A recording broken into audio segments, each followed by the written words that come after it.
Welcome to the Republican Professor. I'm your host, Dr. Lucas J. Mather. It's Tuesday, 14 October 2025, years after Jesus.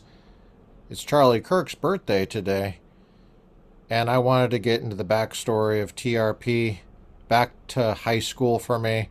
I'm going to share a book that I was reading in high school about the college campuses, about how crazy they were. I was aware of it in high school, and I was deeply disturbed about what I was reading about back in the 90s.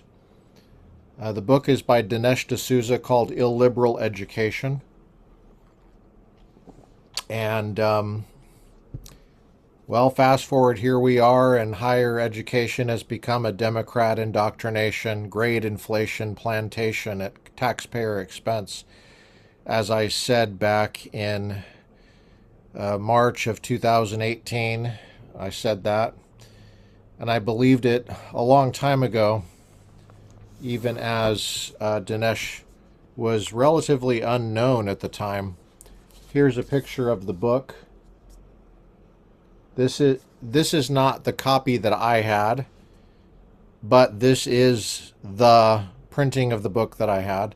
I don't know where my copy went. I think I had left it at my mom's house, at my parents' house, and then when my dad died and they lost the house, somehow the book got lost. But I'm pretty sentimental about stuff like that, but I picked up another copy, and I'm not sure where I got this. Maybe Stevens Books in La Mirada before they closed down. But this book was something that it's hard to describe the power that this book had on my high school mind. It was revolting, what I was reading. It was deeply disturbing to me. I wrote an article about it in the high school newspaper, the Chatfield Charter, where I went to high school, Chatfield High School in Jefferson County, little town called Littleton, Colorado.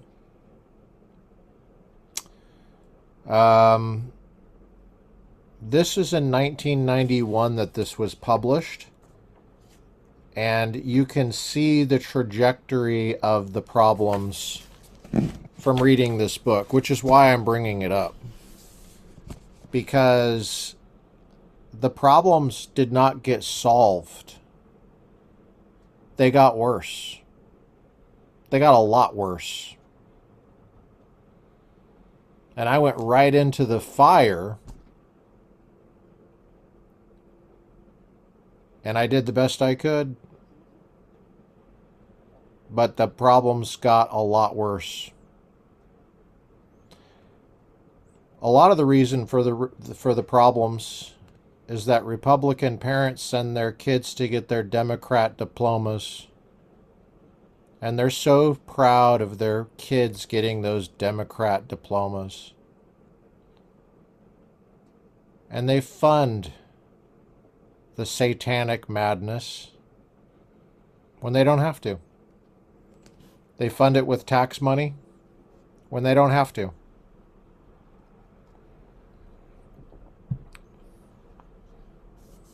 They never did have to.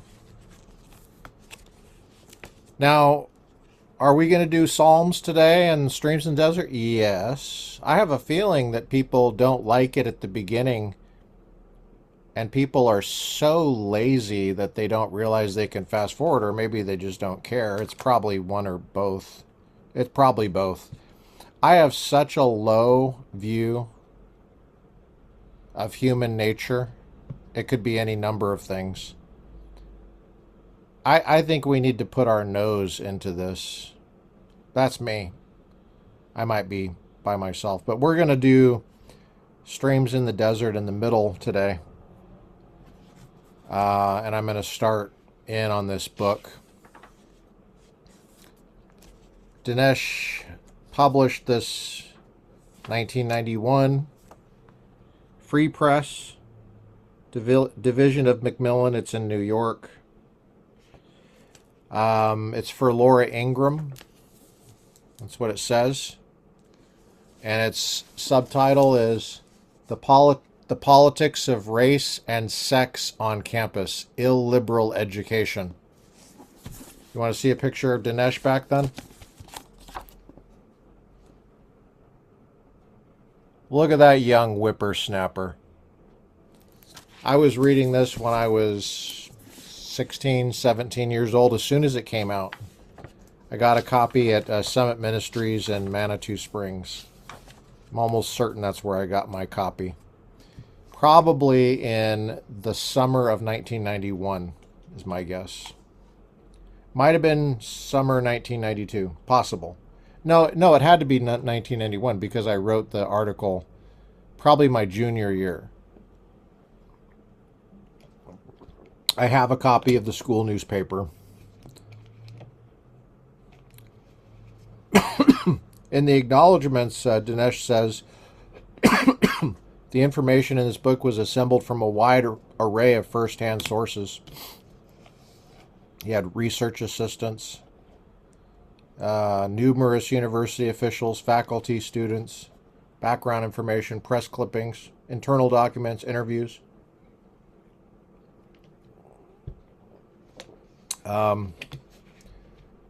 Let me throw out a few names that he thanks here that I have a connection, that ring a bell for me. Harmeet Dillon, Mary Eberstadt, Ken Masugi, Christopher DeMuth. Wow. He mentions Jeffrey Hart. His college, this is what he says: I owe more than I can express to my college teachers, especially Jeffrey Hart. And that's of Dartmouth. And Harry Jaffa of Claremont McKenna College. Dinesh, what was the link with Harry Jaffa? I'm very interested. Harry Jaffa is my political philosophy grandfather and constitutional law grandfather. He trained my mentors, for example, Michael Ullman, who was my mentor for over 10 years. Chapter 1 is called The Victim's Revolution on Campus, page 1. We're going to do a fair use, make a transformative reading of this material. We'd like to thank Dinesh D'Souza for writing it and the Free Press for making it available. Please go out and get your copy. Get your copy. Make sure you get a copy of this. There are a few places as serene and opulent as an American university campus. The students move in small groups, headed for the class, library, or the dining hall, greeting their friends and apparently conscious of being part of a community. At the major universities, gigantic auditoriums, dormitories, and gymnasiums sprawl across the landscape, advertising a tremendous investment of resources. At the prestige schools, such as those of the Ivy League, impressive domes and arches give off a distinct aroma of old money and tradition. Across the lawns, the scholars come and go, talking of Proust and Michelangelo, tributes to the largesse of democratic capitalism. American universities are nevertheless intellectual and social enclaves, by design somewhat aloof from the pressures of the real world. For the last decade or so, that would be 1980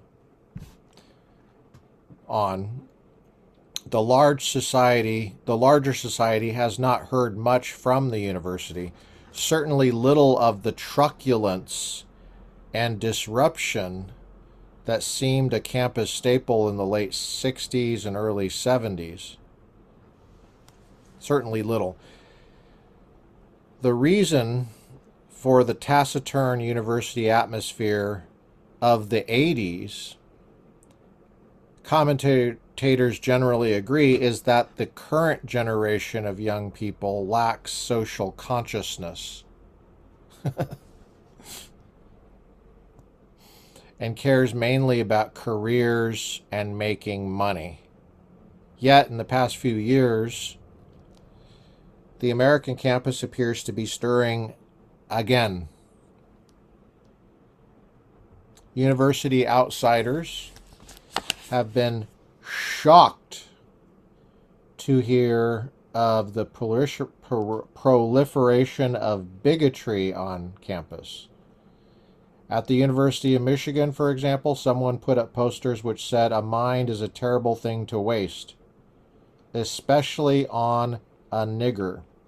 That's the direct quote from that poster. I'm reading exactly the words as they're written, okay? So I'm not going to switch it to N-word or whatever, because why would I assume you know what N-word I'm talking about? If you look in the dictionary under N, there's lots of words. You might think I mean neighbor, as if I'm Mr. Rogers or something. I've enjoyed playing around with that because of, I think it's an interesting commentary on race, and how easily we are bullied into thinking we're bad people for no good reason, and in fact in direct conflict with good reason. I shared a story many years ago. I said, I called my, I was sharing this story. I said, I called my, my neighbor the N-word. And I said, "What up, N-word?" And there was a gasp. Well, later I clarified that the N-word I had in mind was neighbor. And then I asked, "What N-word did you think I had in mind?" And of course they didn't say. They said, "Well, the N-word." And I said, "Well, which one?"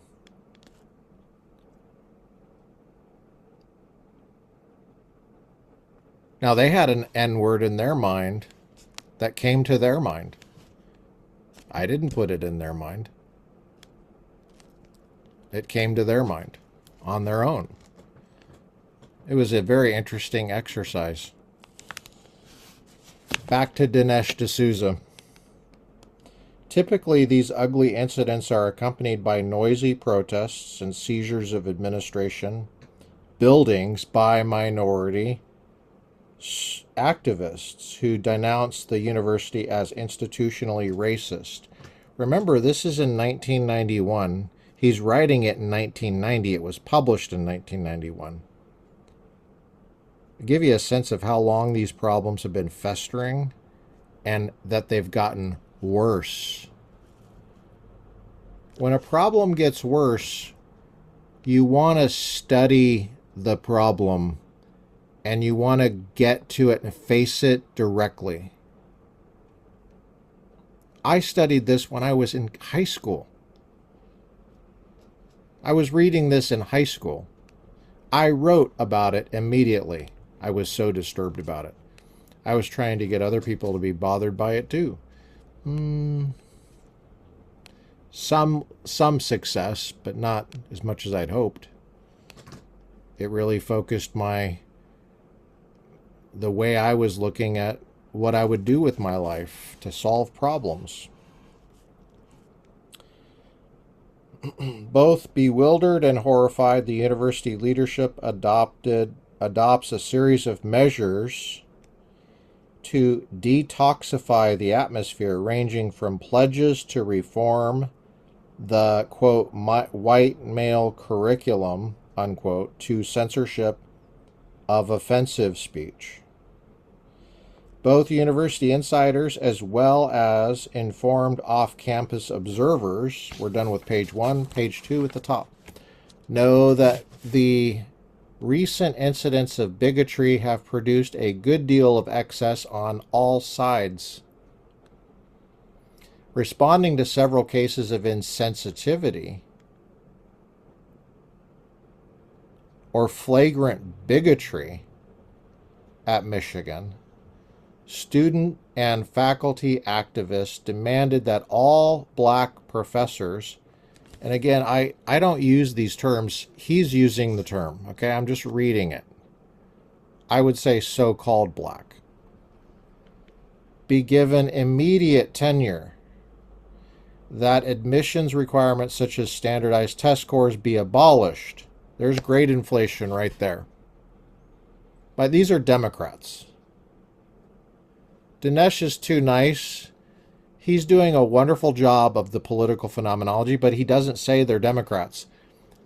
In his 2016 film, Hillary, he finally uses the Democrat word.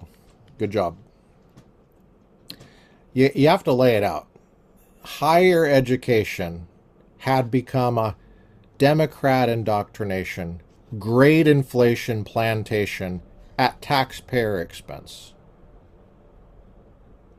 Higher education had become a Democrat indoctrination, grade inflation plantation at taxpayer expense.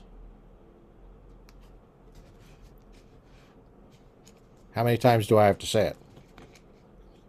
Grade inflation. The Democrats want grade inflation. Pay attention to that. What can you infer from that?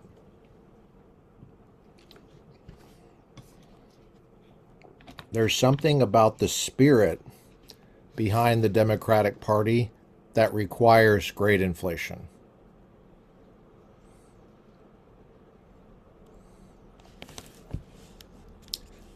Grade inflation ensures a lack of discipline and stupidity, willful ignorance at solving real problems. And that female and minority students be permitted to conduct hearings to penalize white students, I would say so-called white students, whom they find guilty of making racially and sexually stigmatizing remarks. These came to pass in the Obama administration when the Obama Assistant Secretary of Education for Civil Rights, wrote a letter of guidance, guidance, threatening federally funded institutions if there weren't these kangaroo courts that dismissed due process for selected races and sexes on campus. It's not just freedom of religion that was targeted, or freedom of speech, freedom of association, like the Democrats targeted during segregation, the right to keep and bear arms, which the Democrats targeted during segregation and slavery, of course. They don't like the Constitution. I don't know if you can see this. In this case, the university administration took each of these demands seriously. Remember, this is 1990. And partially acquiesced in them, agreeing to give preferential treatment to minority student and faculty applicants over non-minorities with stronger qualifications, and to adopt censorship regulations outlawing speech offensive to, quote, persons of color, and he has the quotations around them. Good job. Good job, Dinesh. As well as women, and shoot, you could put quotations around that now, because look where that led. And homosexuals. Look where that led. It's not always obvious in these disputes whose side a reasonable person should take, or whether it is possible, in good conscience, to endorse any side at all.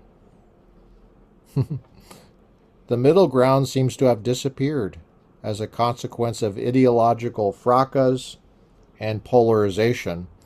Whether it can be restored is an open question. You wonder about the polarization in our political life here? It's directly related to this. Maybe it was even caused by this. Why did we allow it to fester so long? Why didn't we fix this immediately? I know that Rush Limbaugh was doing his job and, Dinesh D'Souza was doing his job, but why did it take so long to address this effectively?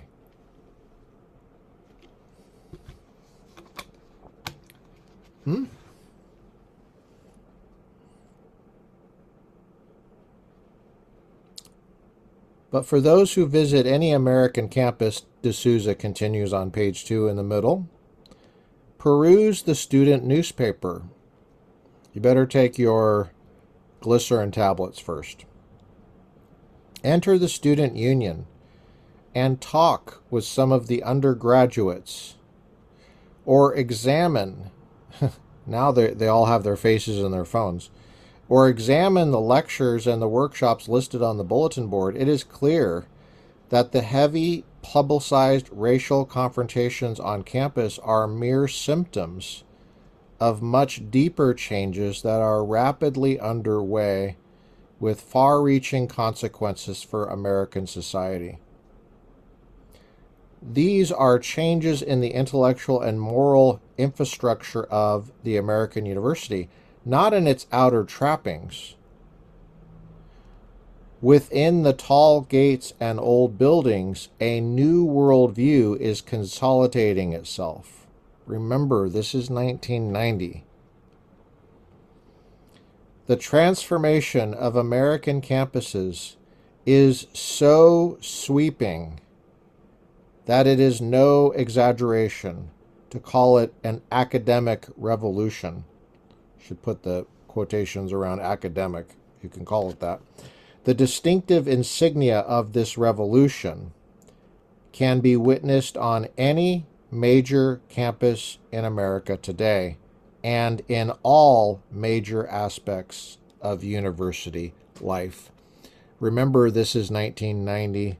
What could possibly go wrong? I was reading this in high school. I wrote about this in my high school newspaper when I was, I think, a junior. It might have been when I was a sophomore. I think it was when I was a junior.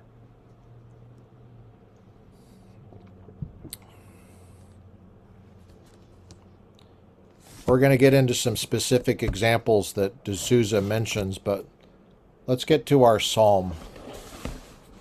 Reading from Psalm 42 and 43. Let's do Psalm 42 and 43. I think they're meant to be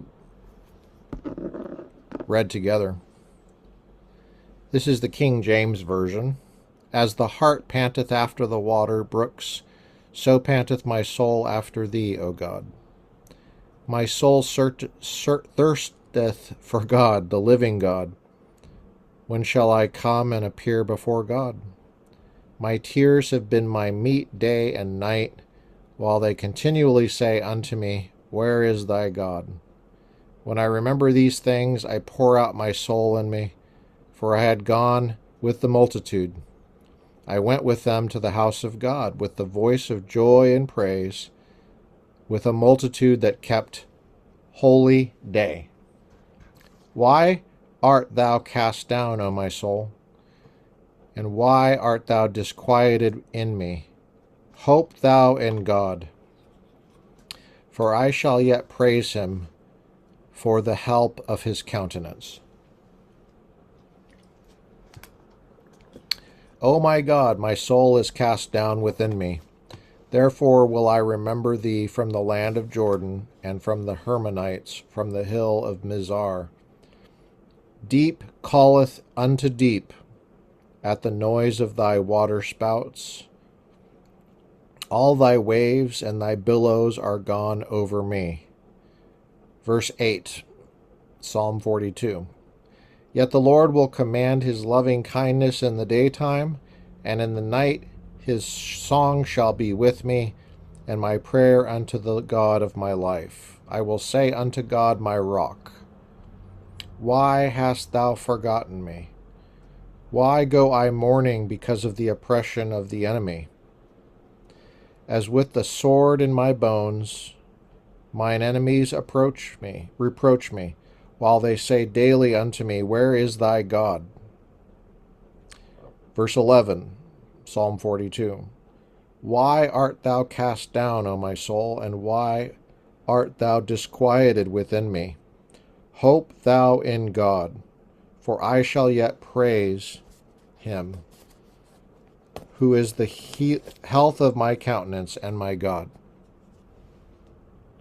Psalm 43. Judge me, O God, and plead my cause against an ungodly nation. O deliver me from the deceitful and unjust man. For thou art the God of my strength. Why dost thou cast me off? Why go I mourning because of the oppression of the enemy? O send out thy light and thy truth. Let them lead me. Let them bring me unto thy holy hill and to thy tabernacles. Verse 4, Psalm 43. We got two more verses left. Then will I go unto the altar of God, unto God my exceeding joy. Yea! Upon the harp will I praise thee, O God of my God. Why art thou cast down, O my soul? Why thou art disquieted within me? Hope in God, for I shall yet praise him, who is the health of my countenance and my God. Psalm 42 and 43, a moment of reflection.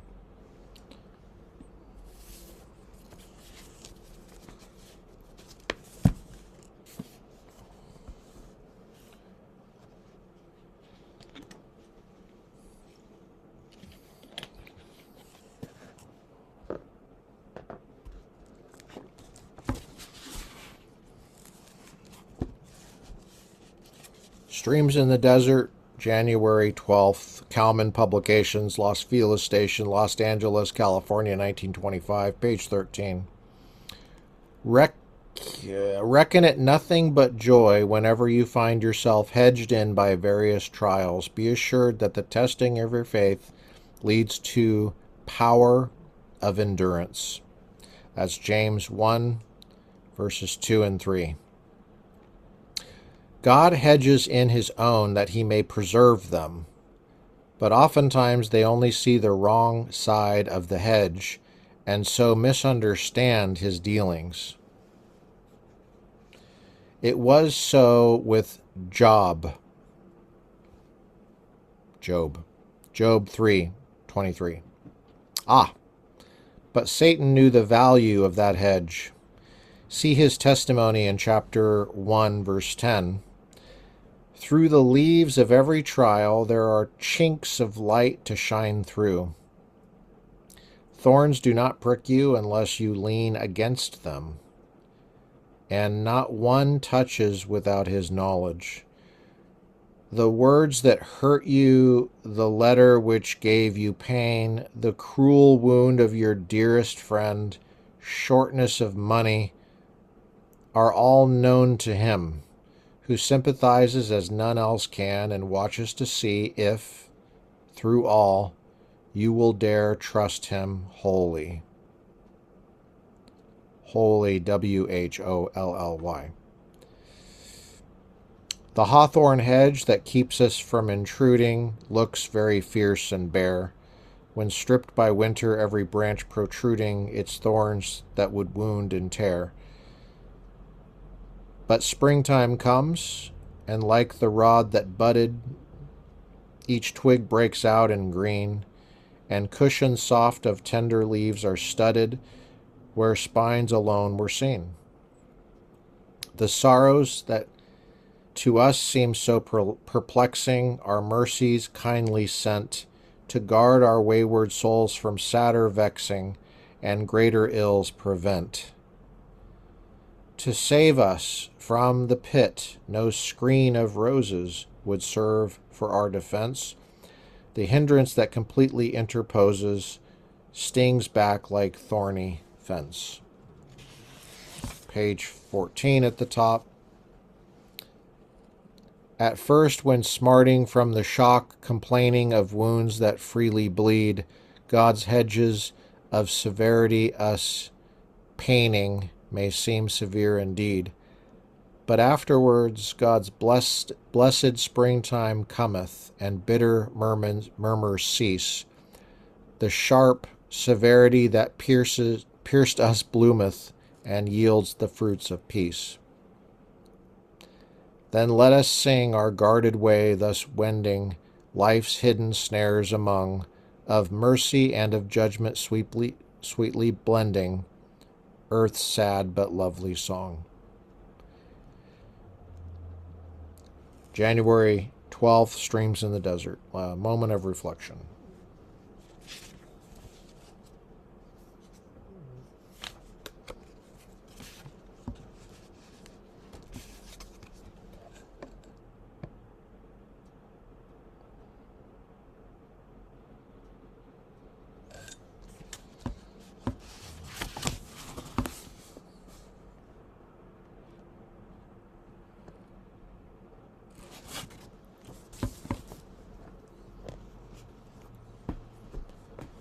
All right, let's get back to work.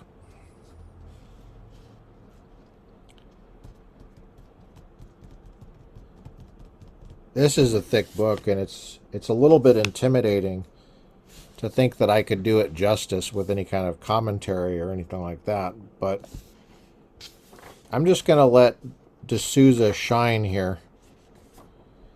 Admissions policy. Let's just start there. Page 2 at the bottom. Virtually all American universities have changed their admissions rules so that they now fill a sizable portion of their freshman class each year with students from certified minority groups. Certified? Ooh, sounds official. Mainly blacks and Hispanics. Again, I would say so-called blacks, who have considerable lower grade point averages and standardized test scores than so-called white, I'm putting that in, he has just white, and Asian American applicants who are refused admission. Since it is often difficult for minorities admitted on the basis of preferential treatment to compete, most universities offer an array of programs and incentives, including cash grants, to encourage these students to pass their courses and stay in school. Page 3 at the top. The coveted perks of so-called affirmative action policies have sometimes been extended to other groups claiming deprivation and discrimination, such as American Indians. Nice job, D'Souza. Good job. Natives of third world countries, women, Vietnam veterans, the physically disabled, now sometimes called differently abled, homosexuals, and lesbians. I'm not sure why he puts lesbians as a separate but equal category than homosexuals. It seems like lesbians would be a part of homosexuals. At the University of California at Berkeley, Black and Hispanic student applicants are up to 20 times or 2,000% more likely to be accepted for admission than Asian American applicants who have the same academic qualifications. Ernest Koenigsberg, a Berkeley professor of business who has served on several admission committees, asks us to imagine a student applicant with a high school grade point average of 3.5 out of 4 and a Scholastic Aptitude Test SAT score of 1,200 out of 1,600. For a black student, Koenigsberg says, the probability of admission to Berkeley is 100%.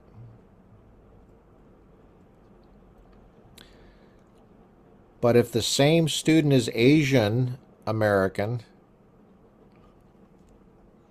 I really hate these categories. And David Bernstein does a wonderful job in a recent book. We really need to cover that on the podcast, where he just he does a deep dive on these descriptions. Like, for example, Asian American. You know that the continent of Asia is huge, right? You know it's the largest continent. You know that, right? Okay. It extends from Lebanon to how far? How far? You know, Vietnam? Siberia? Is Japan part of Asia? It's not a part of the continent. Did I say something wrong?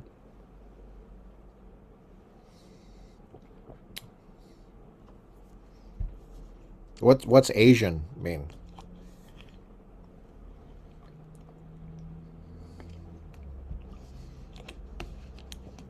Anyway,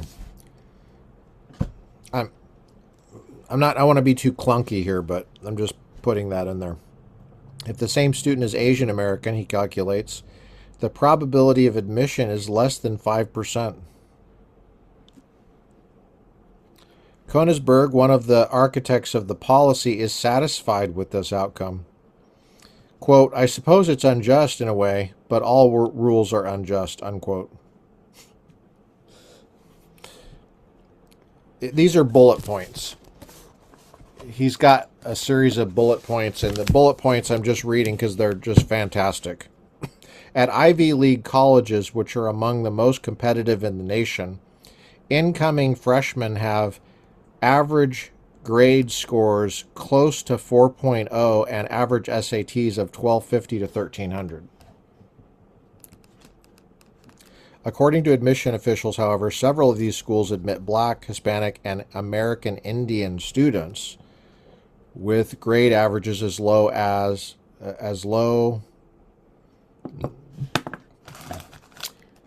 Oh, I'm so excited. I just found a typo. Why am I excited? Because I never find typos in good books anymore. Seems like. And I don't know, I don't want to use a pen, but I just found a typo. Should be as low as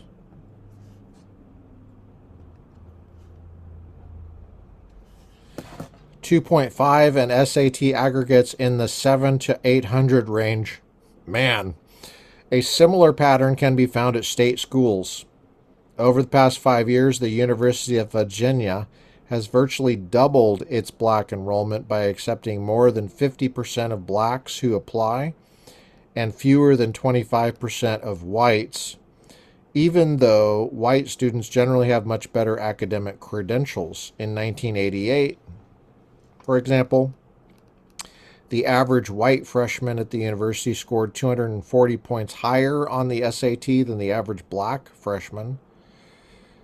An admissions dean told the Washington Post, we take in more from the groups with weaker credentials and make it harder for those with stronger credentials, unquote. Jeez. At Pennsylvania State University, I wonder where that is. I guess it's probably in Pennsylvania. Preferential treatment of Black students extends beyond admissions. The university offers financial incentives to induce Blacks to maintain minimum grades and graduate. All Black students who maintain a grade average of C to C plus during the course of the year get checks from the school for $580, page 4 at the top. For anything better than that, they get $1,160. This official policy endures for all 4 years of college. It is not connected with financial aid. It applies regardless of economic need. White and other minority students are ineligible for the cash awards.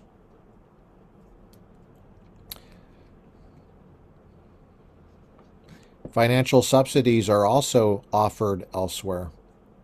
Starting in the fall of 1990, as part of a program to increase black enrollment by 50%, Florida Atlantic University. Don't think I've ever heard of that university. I've heard of Florida Pacific. Florida Atlantic University is offering free tuition to every black student who is admitted, regardless of financial need. President Anthony Catanese, I don't know how to say that, said the measure is necessary to demonstrate that FAU is serious about recruiting. Miami-Dade Community College recruits minority students by promising that if they do not find jobs in their fields of study after graduation, the college will refund their tuition money. Jeez. No other students qualify for this money-back guarantee.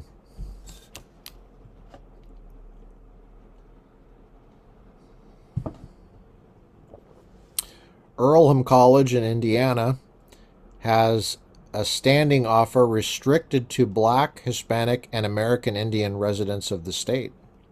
If they choose to attend, the school will replace their student loans with grants. And the University of Nebraska uses state money to fund special scholarships of $1,500 to $3,995, which Vice Chancellor James Greason maintains are essential to correct a documented underrepresentation of specified minorities in our student population. This language of representation in a student population, notice that language, representation.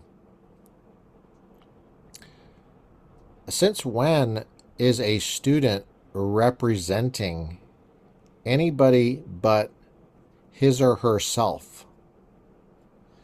And even then, the student is not representing their self. They just are their self. They're not representing anything. They're presenting themselves to be evaluated based on the work that they do.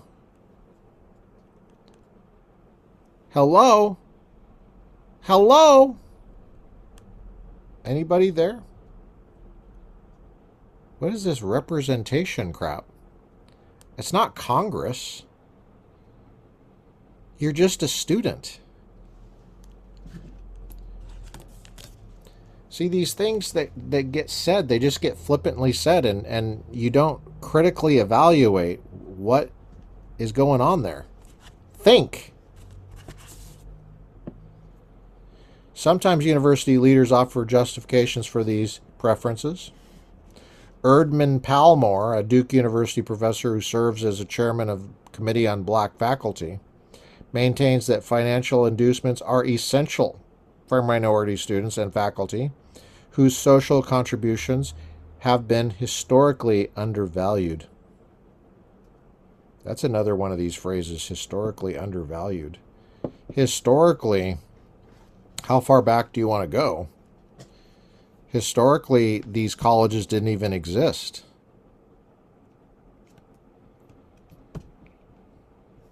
Hello? Hello? By bidding up the price of blacks, wow, that's a direct quote, says Palmore, quote, we are hoping to increase their value, unquote. Direct quote from a Democrat. Michael Harris, professor of religious studies, that's definitely a Democrat, at the University of Tennessee, argues for greater preferential treatment for minorities and suspension of academic requirements. Did you hear that? And suspension of academic requirements. Higher education is a Democrat indoctrination, grade inflation, plantation.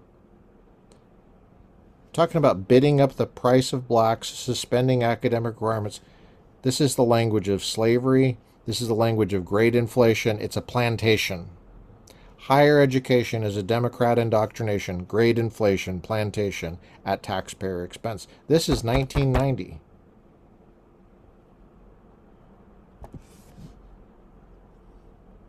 Michael Harris, professor of religious studies at University of Tennessee, argues for greater preferential treatment of minorities and suspension of academic requirements because, quote, when you see the word qualifications used, remember that this is the new code word for whites, unquote. Although they are stipulated as the prime beneficiaries, not all blacks feel honored by preferential treatment awards. When Stephen Carter, a graduate of Stanford, applied to Harvard Law School, he received a letter of rejection. Page 4 at the bottom. Then, a few days later, 2 Harvard officials telephoned him to apologize for their, quote, error, unquote. One explained, quote, we assumed from your record that you were white, unquote. The other noted that the school had recently obtained, quote, additional information that should have been counted in your favor, unquote, namely, the fact that Carter is black. We got a little bit more today.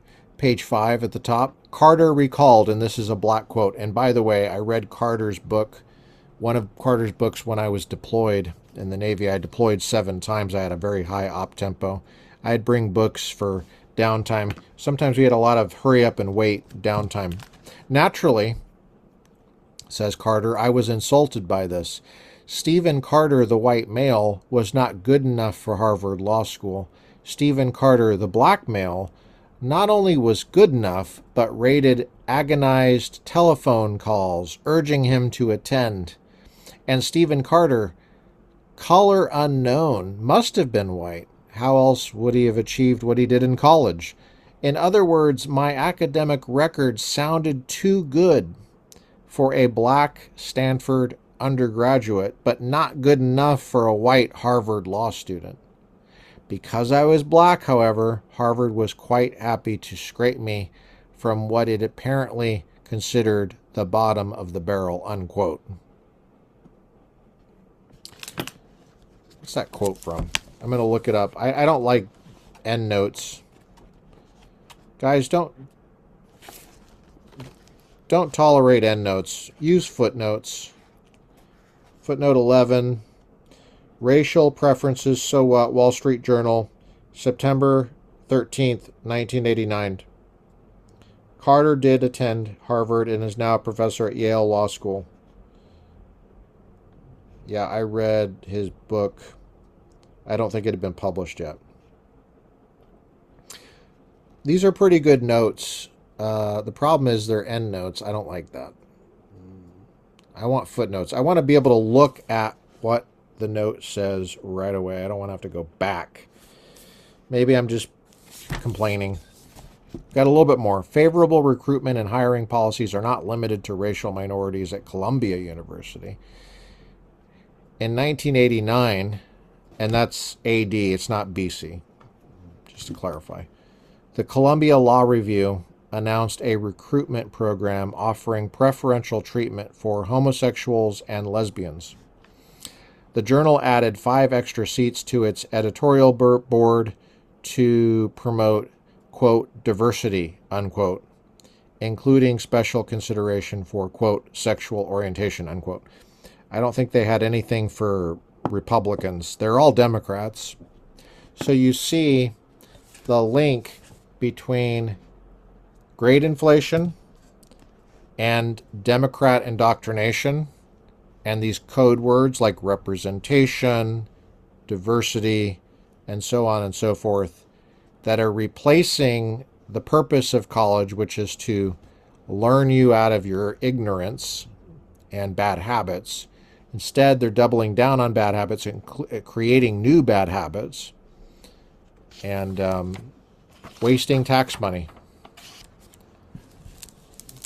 The book is Illiberal Education, The Politics of Race and Sex on Campus by Dinesh D'Souza, 1991, Free Press. We thank Dinesh for writing it and for Free Press for publishing it. We're going to do a lot more from this book in the coming episodes. This is a backstory episode of the Republican Professor podcast. I promised you some backstory. This is going back to my high school, where I wrote the article myself. I wrote it myself. There was no AI. There was only RI, that is, real intelligence. Thanks for joining me on the Republican Professor podcast on 14 October 2025 years after Jesus. We'll see you next time. It's a Tuesday.